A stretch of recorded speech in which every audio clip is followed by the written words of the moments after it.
Retro.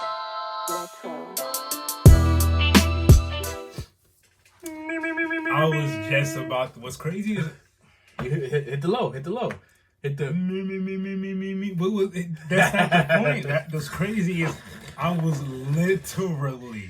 It's the synchronicity, my friend. What the hell? And on that note, speaking of synchronicity, what would you say? Synchronicity. Synchronicity. Welcome to episode 63. My name is Platini. And it's your boy, Plaque. And we are two P's. In a pod. Back with another episode. You know what to do. Every week, we back with it with more news. Let's get it. What it do, man? Chilling, man. Had a good week. Yeah, literally and figuratively chilling. Have you been outside? Oh. Jesus. Since we've been complaining about this Florida weather, we still have more complaints. It hasn't changed. We said, Florida hasn't been Florida lately. Actually, I'm not going to lie. Recently, it got cold. But before this weekend, the week before, we had like 2 or 3 days where it was nice and warm. Not even hot, just warm. And we were like, yeah, it's coming back. And all of a sudden, man, it's still I got hit with the sight. 5 jackets and 3 hoodies and 2 Scullies on. Cause I can't do it. I cannot do it, man. It's too cold for you, boy, over here, man. Well, let's get this party started because we got a lot of news to get out the way. Let's get it. We're going to open up with some X-Men news, specifically X-Men 97. Yes, it's still on its way. I cannot wait. Season 1 is set to premiere early spring, and Season 1 will consist of only 10 episodes. I wonder if now it makes me wonder if every season will be 10 episodes, but it might vary. Who knows? I think the old ones were like 10 they vary. to 11 episodes. Did they? Some were 15. That's what I'm saying. Some right, will right. vary. So we'll see. So I'm not really worried about that. 10 episodes I think it's cool to come back, reintroduce yourself to everyone again. And I don't know if you forgot, Magneto will be the leader of this version of the X-Men. Familiar faces such as the Hellfire Club, led by Emma Frost, amongst other antagonists, will be making their appearances. What's your thoughts on that, sir? I'm excited. Knowing us, we're definitely going to run because we stopped. Remember, we stopped. Matter of fact, we're going to start that up. We need to start that back up again and catch our started from the beginning. Started from the beginning. And wow. I believe by the time we finish the OG, we'll be in springtime, ready for the new season. Because we could watch one episode per week. We don't even gotta run through it. I mean, it's a lot of episodes. Is it? It is a lot of episodes. It's like 3 seasons. I think it's like 5. We'll figure it out. Yeah. But in other Marvel news, we've been getting like news for it every week. It seems it's a little too.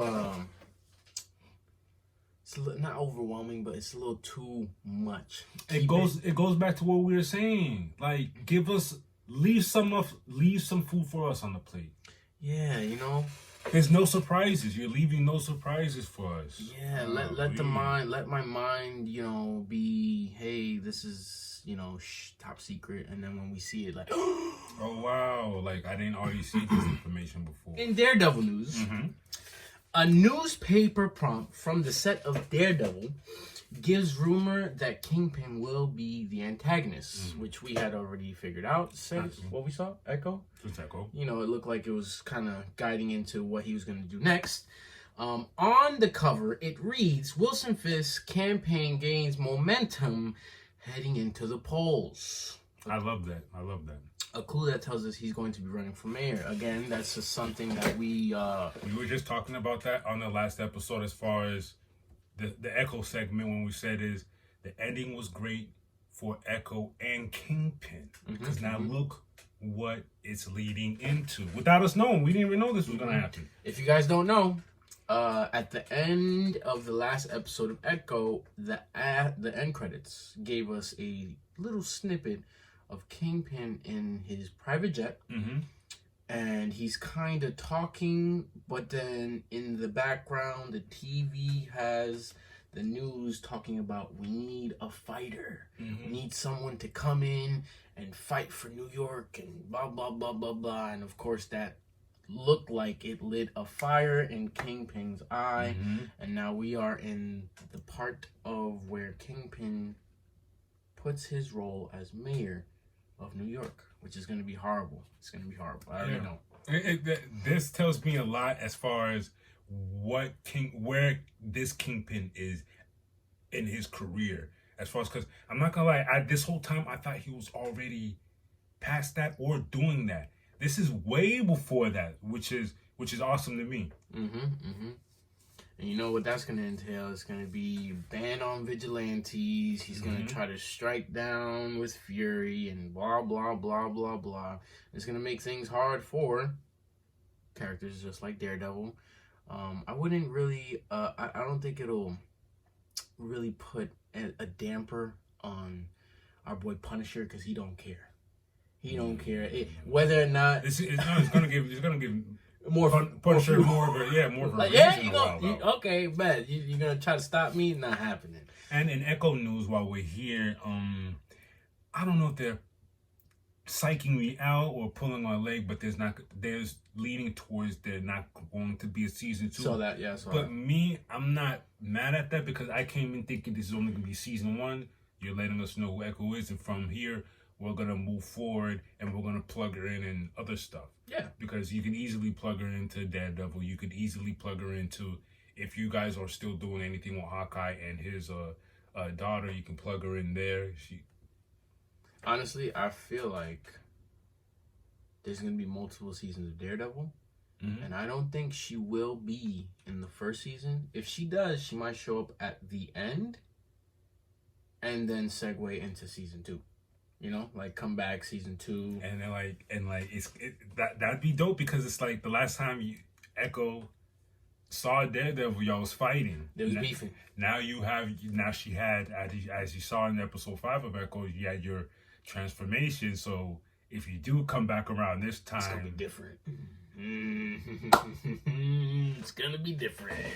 That's all I'm saying. Other than that, that is all we have for our Marvel news for this week. But it was good news nonetheless. Until next time.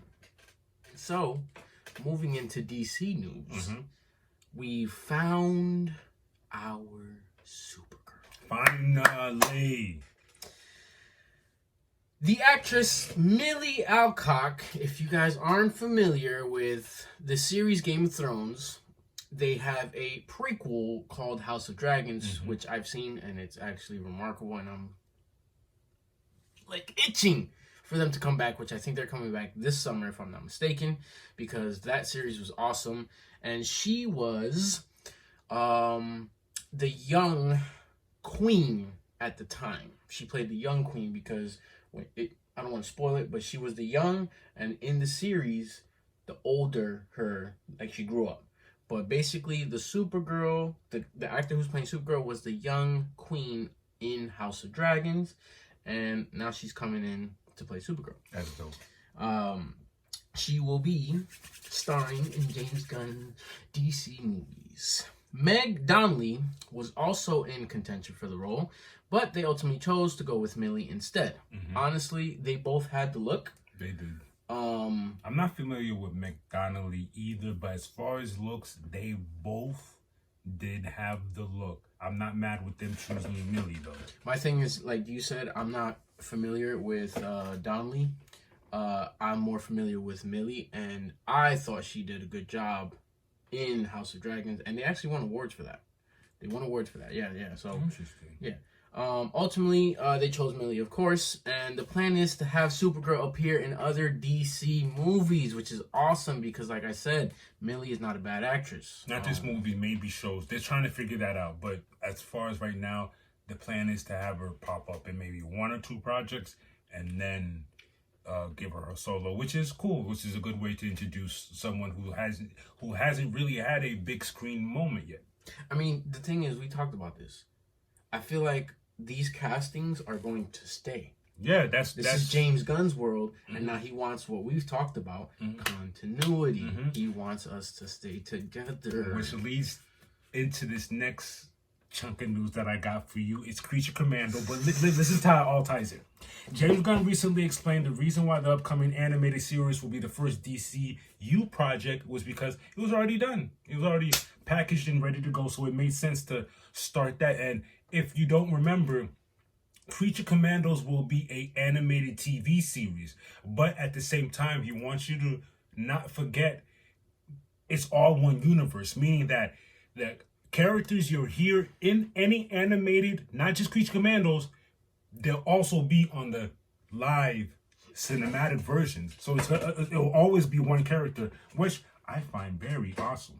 And remember, I'm pretty sure he already stated the same voice actors who are doing it are going to be the exact same actors, so it's going to be awesome. It's going to be awesome.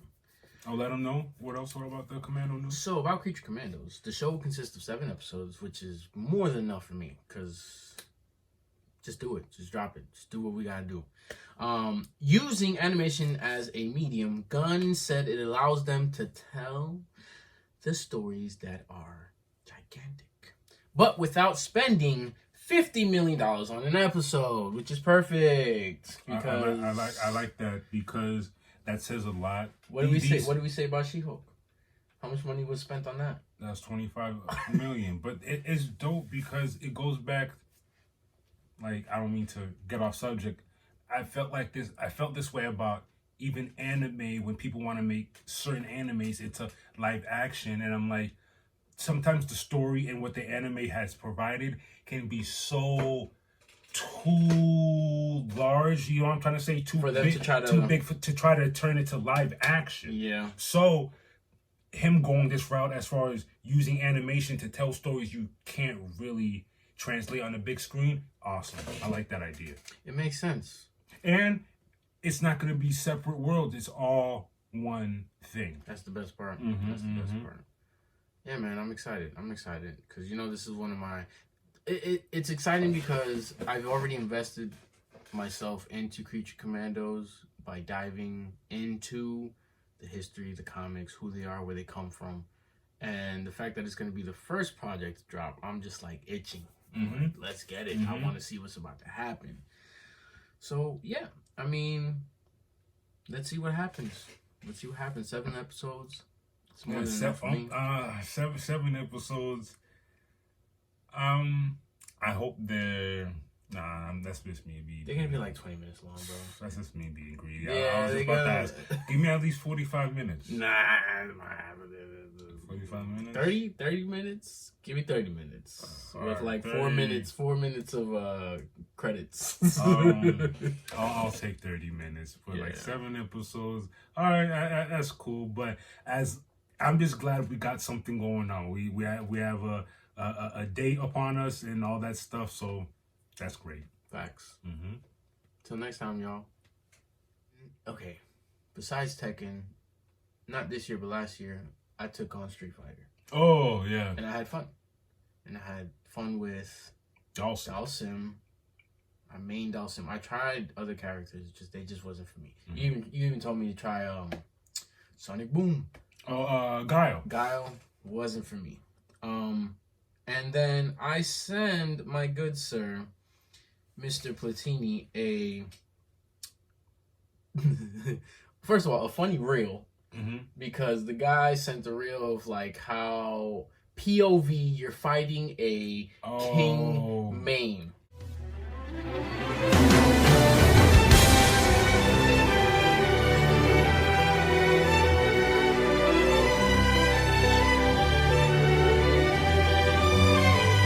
And King has been notoriously, since the beginning of time, a headache. Like, once you're fighting with someone who knows how to control King, good luck. And I've tried to man him. It's not that he's difficult. It's more so when you see his character movements, this is a character you're gonna have to put time in. Because his cadence is not it's not jab, punch, kick. It's air kick, double kick. It's not twirls. Even though he has those moves, he's more so a chain command guy. Like once you get him, and imagine middle of a grab, you have to be. When you look at King fight, you're like, is this just one whole big move? Like, did he just press one button? No, you're not. You're literally bam, bam, bam, and then once you see him do one end of that, bam, bam, bam, to then chain it. And I've tried to do that. Like, let's say it's a 10-piece combo. I'm lucky to get 4 or 5, maybe 6 out of that 10-piece combo that they want you to input because that cadence is crazy. I'm more of a Brian guy, if you're familiar with Brian. Brian's fire, though. I love Brian. So, since we're on the subject, Tekken 8 dropped January 25th of this year, and we're looking to probably get into it. Yeah, I want to see what a 2024 Brian looks like. It's been a while. Yeah. And I wonder what the story is now. True. My thing is, here's my thing. I didn't have access to Tekken like that. I was always a watcher when I saw someone play Tekken because I was at someone's house and I was watching. And I'm a big MF Doom guy, so I was always like, I only play the games that I win at type of dude. So I was always just observing because I was like, I don't get it. I'm always a Mortal Kombat dude where I was like, I get this. I understand the cadences. But that's at the same time, that's why I appreciated the Tekken in a land of so many fighting games that are almost the same. Tekken set itself apart with how it is. It was so different. It was so different because the laying on the floor, the rolling, and then so from the floor you can get up. The fact you can sidestep, you rushing at you. While you're on the floor, it's like you're gonna stay there. I can still kick you, pom pom pom, or pom pom pom. If like you want to play that game, it was very different. But I think I'm going to go ahead and we're gonna find a way to get the game in the studio here, and I'm probably gonna go ahead and take on King just because of what I saw. I want you to. I think you can do it because, like I said, for the fact you could man a hall scene and get nice with him like that, I think you could get your King on it. And I'm always weird. I always pick the weird, obscure characters like Smash Brothers. I always played, not anymore, but I always played with Mr. Game & Watch. And he's a very awkward type of, like, you know what I'm saying? I always played the awkward types just because I'm the type of person where someone's like, oh, you're weird, or, oh, why would you pick him? It's like, all right, bet. Now I'm going to show you that I'm going to be nice with him, so you can just shut up. That's dope. I'm going to pick King. It's going to take me a while. I'm going a couple YouTube videos to figure it out and see what's up. And I know my guy's going to be playing Brian. Yeah. I got to see, man. But it looks good. The graphics look good. Everybody's ripped, of course. And the scores have been, What's the score saying? It's saying it's at 67%. Like people liking it, so I don't see that's not a bad thing. Awesome. Obviously, I got the PS5 in house, so I'll probably purchase it for the PS5. But it also has a 9 out of 10 rating on Steam Deck, so yeah, everybody's been liking it. A lot of my Twitter followers who are big time fighters, like game fighters, like they got the Mortal Kombat 1, they got the Street Fighter, what was it, 6? Yeah. Am I tripping? Street Fighter 6, and then my boy just got Tekken 8, so he's you know what type he is? He has the he's serious. Yeah. He's nasty. He went what was the highest on Street Fighter that I was talking about? Platinum, and then there was like God tier or something. He got the God tier. Yeah. He's one of those. He's a, hey, give me your gamer tag so we can just play. I was like, nope, I'm good. I want no smoke. That's a setup. I only play the games that I win at. That's a setup. I'm good. Since we're on the subject of video games, Mortal Kombat Night is going down at Flynn's. Don't you dare miss it. Come on now. 5 p.m. to 9 p.m. Got a lot of special guests coming in. Over there at Margate, Florida. Go pull up and see the bearded man himself. Yes, my boy is going to be there. The bearded one himself. Ho Sung Pak. Liu Kang from Mortal Kombat 1. Daniel Pesina. Johnny Cage. Ooh, he has a big artist. Yeah, Johnny Cage, and he also played the ninjas from the Mortal Kombat 1. Catalin Zamir Ogren. She played basically all of the female, all the woman Katana, ninjas. What's other girl? Melina, Jade, yeah. Carlos Pacina. Mainly played Raiden, and he did also have some Sub-Zero roles. So Daniel Pacina and Carlos Pacina. So are they brothers? Yeah, you had to put them on. That's fire. Jake James Lugo would be a Q&A host. That's dope. That's cool. Yeah, Flynn's Arcade. What's the date? February 10th. February 10th, Saturday, 6. 2 weeks from now. 6 to 9 p.m. Not this Saturday. So Super Bowl weekend, basically. Super Bowl weekend, the day before Super Bowl, we will be at Flynn's. Oh, the day before Super Bowl. Okay, that's dope. Yeah, because it's Saturday, Super Bowl Sunday. And they have more comments. That's who gets for autographs. You know, how could I not get an autograph from? We have to. Luke King and Johnny Cage? We have to. Crazy not to. You know what we have to do? We gotta get something. I might buy a pop. I need to get something Mortal Kombat that we could have them sign. You know what's funny? I'm pretty sure they'll have something there. But do you want to already have something? I kind of do, like a Mortal Kombat comic. A Mortal Kombat. We're gonna stop. We're gonna stop by you, Phil. Phil's comic, here we come. Brian, I'm gonna call you, buddy. We're gonna get a Mortal Kombat comic. And it has to be an exclusive one. Yes. Like a $20 joint. And then get it signed by all 4 of them. All 4 of them? Bro, we have to. What, you just gonna get one? Oh, I just want one.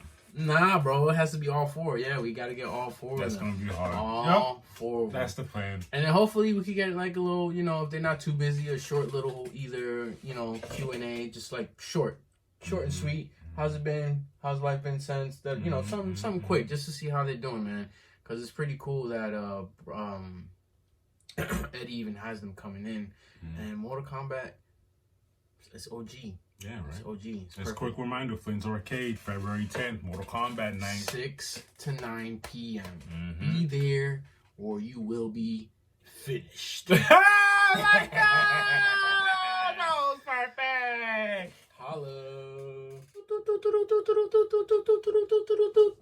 This week's In Fight News brought to you by the good boys at 2 Peas in a Pod. Salutations. Let's start this party off with some kickboxing that took place January 27th. We had the WLF 543. Tell them what WLF stands for, my good sir. Wu Ling Feng 2024 12th Global Kung Fu Festival. That's awesome. Here's another interesting fact about the Wu Ling Feng 2024 12th Global Kung Fu Festival. It's a kickboxing event featuring fighters from all over the world facing Chinese-born fighters. So come home. Run come it. to my house. Come in. Run it. We're inviting y'all to come fight the Chinese guys. to come beat y'all out. I like it. That's fire. In the main event of this event, we see Wu Yang Feng defeat Carrera via KO round 2. What you need to know about David is he's a former Glory kickboxing champion. I saw the highlight and he just looked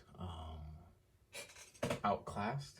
He defeated him by KO. That was round 2. I think it was a leg kick. Yeah, he leg kicked him and then he just fell. He pummeled to the floor. Poor guy.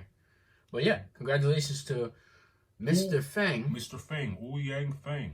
He brought honor to his country. Yes, he did. In Muay Thai, January 27th, the same day at Cage Titan 63, we see, this was a good one. We see Mitch Raposo defeat Justin Valentine via TKO in the round 4 for the vacant Cage Titans flyweight title. Nice. I saw that one too. Which one was this one? My boy just hit him in the he Oh, the body. Yeah. I saw that. And then he curled up. As soon as he hit him in the side of the ribs, boop! My man said, I felt it. In MMA, on January 26th, we had ACA 169. Magomed Bibulatov defeats Thomas Diek via TKO in round 3. That was a bantamweight fight. Back to January 27th, Octagon 52. Before I move forward, we had no UFC this past weekend. Right, there was, yeah. January 27th, too. These are the MMA bouts. We had Octagon 52. Jonas Magard defeat Jack Cartwright via unanimous decision. That was a bantamweight fight. Nice. LFA 175 that took place that same day. We see Bruno Lopez defeat Marcos Brigaggio via submission round 2 and defends his light heavyweight LFA title. He defeats someone, you know what I've been seeing a lot lately? The arm triangle. Triangle? The arm triangle again. Last week, there was multiple arm triangles last week. This was an arm triangle. Same thing. Oh, no. I thought, because I saw something, someone got submitted and he said, I wanted to fight more. He's like, you shouldn't. I saw that. Me. That was funny. I was like, what? That was funny. You should have never got submitted. But no, that wasn't the case funny. here. That wasn't the guy. Now, this one, kickboxing, January 28th, 165. Superlex defeat Tekken via unanimous decision, defending his flyweight kickboxing title. And wow, did he put it on him. Why did I click it? That was the one. That Man, was the purple one. Leg. He put he it couldn't on even that walk. boy. He couldn't even walk. His knee was messed up. His thigh, and all over the combat sports world, they're saying, you know, Superlex is probably the best kickboxer in the world. Yo, he really put on, because they were expecting Takeru to come through and do something. Nah, I don't think so. Wasn't happening. Don't think so. Over there, Crush 157, we see. This also wasn't supposed to happen. We see Daina defeat Yuto Takahashi via KO in the round 2 for Takahashi's KGP 51 kg title. Let me see how that went down. Oh.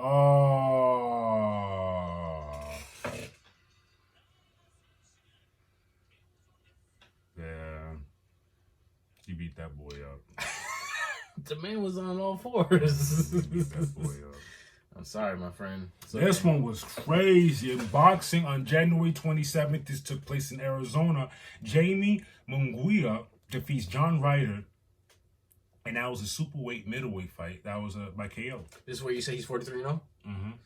My man's okay. So John Ryder's not no slouch. Man's 32-6, but it's obvious as to why he is 43-0. He hit him right in the temple. In the temple or in the top of the head? Oh! He hit him like in front of the cranium. Yeah, like dead ass in the forehead. God. Yo!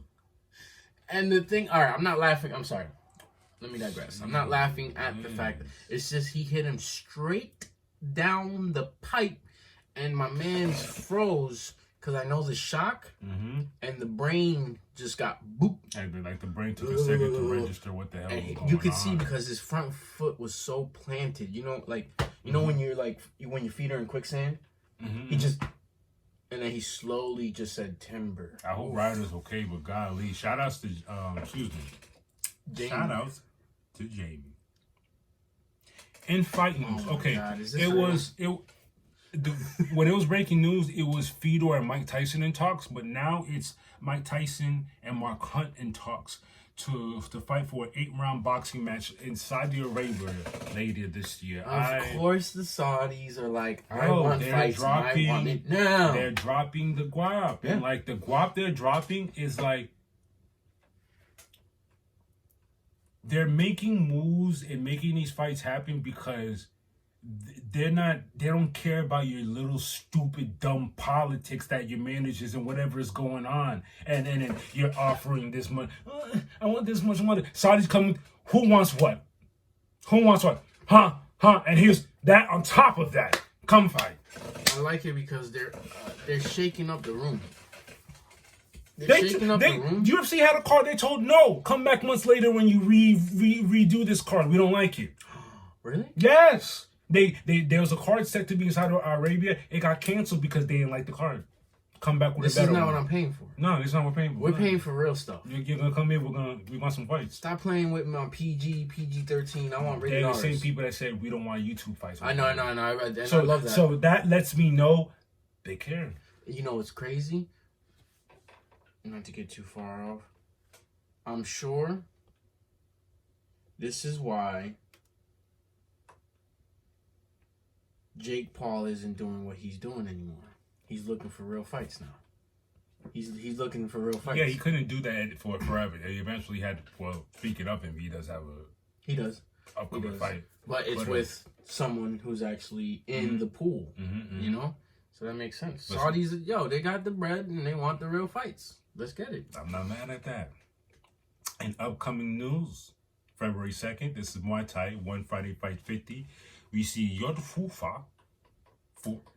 Hold on. Yeah, I know. Threw me off. I know. I said, say that one more time. Yod Fufa. I'm mad that you even that just comes off the tongue. 4-2 versus Kamakwat. 3-1 in a catchweight 143-pound bout. So if I'm not mistaken, the last name is the name of the team. The team. That's why FA Group. Okay. That's why I don't even bother with the last names. I was like, yo, there's no way that could be a person's last name. February 2nd, and I like that I'm finding out and running to different organizations, and it seems like every week when I'm doing my research, another organization is popping up. This is perfect example. Samurai MMA 9. They've already had 9 events, which is super early, but that's crazy. We see Kyle Prepolek 17-8 versus Robert Series 8-4 for the SMMA lightweight title. They already got their title fights popping. What? This is MMA. What does SMMA mean? Oh, Samurai MMA. Okay, gotcha. Lux Fight League 39. We see Edward Delgado 12-6 versus Francesco Patron 10-1 for Edgar's LFL featherweight title. That's a decent fight. I like those records. And what is this? What?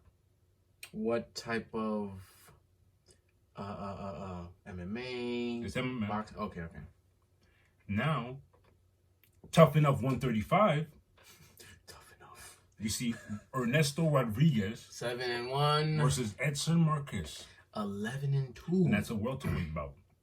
Interesting. UFC returns February 3rd. Was that a Saturday? 1, 2, 3. Yep. We see Roman Dolidez 12-2 versus Nursuddin Imavov 12-4. That is a middleweight bout. That should be a good one. February 4th, which is a Sunday, that is also MMA. We have a Fury Challenger Series 11. Yadir Delval 5-0 versus Adam Smith. This is a crazy record. 11-10, and that is a lightweight bout. Let's see what happens. It is what it is. I'm not judging, but yeah, we got a few boxing bouts. Look who's back. February 2nd, we got BKFC. Let's get it. Luis Palomino, the champ. 9.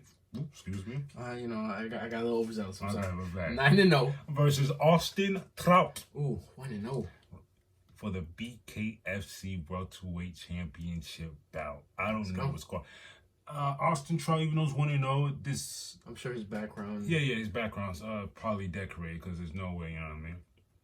February 3rd in boxing, we see Joshua Buatsi 17-0 versus Dan Aziz 20-0 for the WBA light heavyweight eliminator. So you know what that means. They're fighting to see who gets to fight for the belt.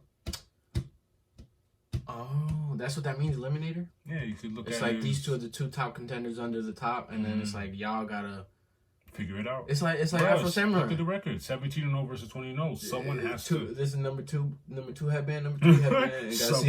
Someone is gonna catch a L that night. I hate these. I know. I hate these, I know. Man. Someone's gonna experience their first L. The next one too. Oh, we have Conor Benn under the same. No, this is another fight.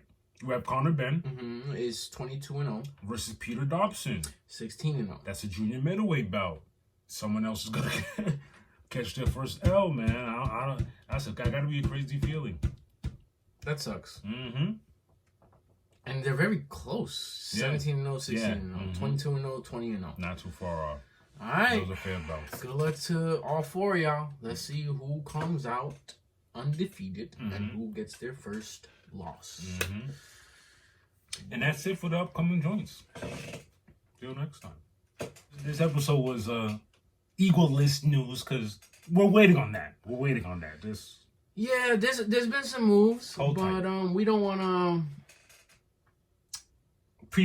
Prematurely. We don't want to move. Yeah, and we don't want to give you bits and pieces. We want to give you the whole pie, and we also have in the works a special guest that we want to bring on to the show as well. Mm-hmm. A really good friend of ours. We won't spoil it, but we'll let you know when it's coming. Probably next week, but if not, we will let you know ahead of time. For sure. But this episode was awesome. Yes, it was. As always. Mm-hmm. A lot of good fights coming up. We don't have a pay-per-view fight, but we have a fight night coming up this weekend. Yes, we do. There's no football this weekend because it's the week before the Super Bowl. There's always a kind of like a bye period. Mm-hmm. But there is the Pro Bowl games, I believe, on Friday. So all the players who got into the Pro Bowl will be there. I heard AJ opted out. The knee. Oh. Yeah, the knee. The knee. Let's be healthy. Let's come into the next season healthy. But Jalen Hurts got opted in I believe in place of Brock Purdy or whoever the NFC quarterback. I think it was Brock Purdy. But Jalen Hurts will be the starter. And our boy Darius Slay. And I believe also Jason Kels. I don't know if he's opting in or not. But yeah, they'll be in the Pro Bowl games. And it's going to be fun to see. I don't really tune into the Pro Bowls as much. But I guess I'll, for the sake of content, we'll probably just check it out, see what's going on. Keeping, because the Pro Bowls aren't the same as they were back in the day. Now they're literally mini games. You don't actually play a whole football game anymore, which is weird. But whatever. We'll see what happens. Other than that, I guess after the Super Bowl, we are into basketball season. Well, we'll carry into that like how we did last year. Yep. That's we'll gonna be fun. fun. We'll see what teams are ranked where, and then we'll also see how the playoffs will be bracketed. And it's gonna be speaking of basketball, remember those MJ highlights? I'm here to tell you, Michael Jordan is him. He is him. No matter what you say, I don't care what era of ball you were born in, Michael Jordan is him. And that's all we're saying. I'm saying that while respecting everyone, while respecting your Kobe's, your LeBrons.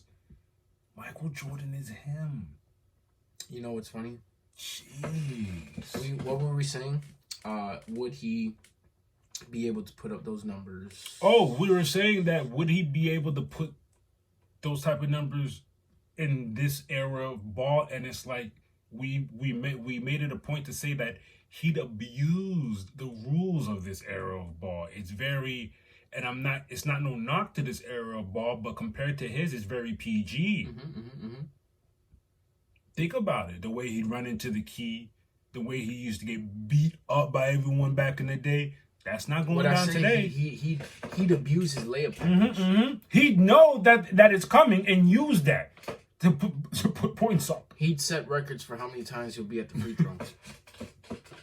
Yeah. He probably win the game just straight off of free throws. Yeah. And the funny thing is, low key, this is what I want to point out real quick. It wasn't his best, right?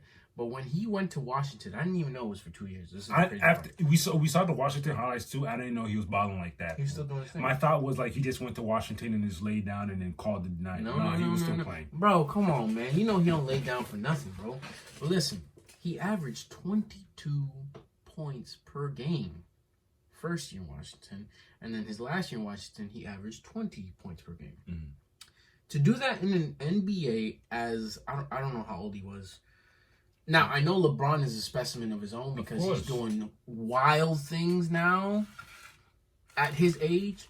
But to be dominant as Jordan was in a league where it was, they was getting beat up. I want to answer that question for people that saying that whole thing, that whole age thing. Oh, LeBron's doing this at age, but look what Michael did at his age. You're doing a disservice. You're not respecting all of the seasons Michael had prior to that. This is a beaten and battered man still doing that. Yeah. LeBron didn't have. I'm not knocking LeBron's career, but his style of play and the ball he got to play compared to Michael's is two different styles of ball. And they're different builds. But you continue with saying. Jordan was a guard. Bron is a tank. Mm-hmm. You know what I'm saying? He was blessed with the God God-given talents of a tank versus mhm. Jordan. I'm sure by the time he got to Washington, he smells like a pound of icy hot because you know what I mean? Because he got to rub his body down. He's old now by this time, and he's still doing that. Yeah. But yeah, man, it's just like I said, man. If he was in this time, he'd dominate. Put a rookie Jordan in this time, it'd be unfair. It would be unfair. It'd be nasty. Yeah. It would be nasty. Well, with that being said, time flies like Air Jordan.